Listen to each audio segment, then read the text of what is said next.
केलेला. आज त्याच्यानंतर आपण सर्व मुलं अगदी महाविद्यालय तुमचं पुढचे शिक्षण व्यावसायिक शिक्षण घेण्यासाठी तुम्ही बाहेर पडाल. पण ज्यावेळी बाहेर पडाल कितीही यानंतर तुमच्या कितीही शाळा बदलू दे, कितीही शिक्षणाचे टप्पे बदलू दे, पण आजचा दिवस हा प्रत्येक मुलाच्या आयुष्यात हा लक्षात राहण्यासारखा असतो.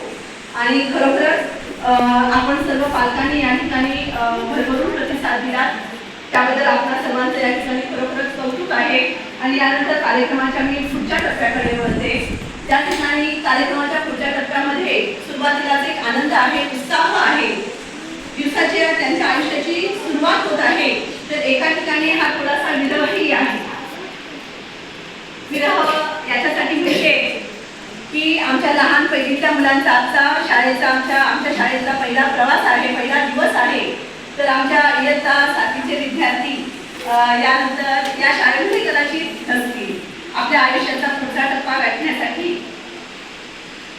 ते या ठिकाणी सज्ज झालेले आहे आणि त्यांना या ठिकाणी शुभेच्छा देण्यासाठी आपण सर्वजण जमलेलो आहोत. या ठिकाणी आमच्या राजकोट मुलांसाठी एक सुंदरशी कविता.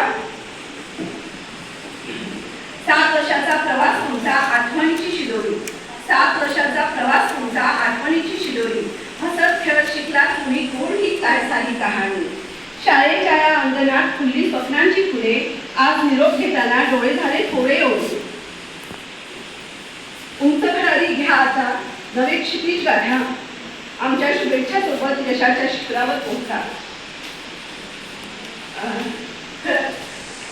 जसा आनंदाचा दिवस आहे तसा ग्रहाचा आहे, दुःखाचाही आहे.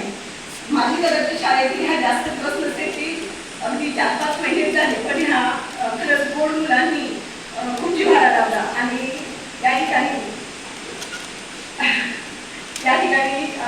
त्यांची मनोगत ऐकण्यासाठी मी त्यांना विनंती करते की तुम्ही 7 वर्षामध्ये तुमचे काही चांगले वाईट प्रसंग असतील, तुमच्या आठवणी असतील, तुमच्या गप्पा गोष्टी असतील, तुमच्या आयुष्यात आलेले तुमचे वेगवेगळे शिक्षक असतील, त्यांच्या आठवणी ऐकायला मला इथे खूप आवडेल.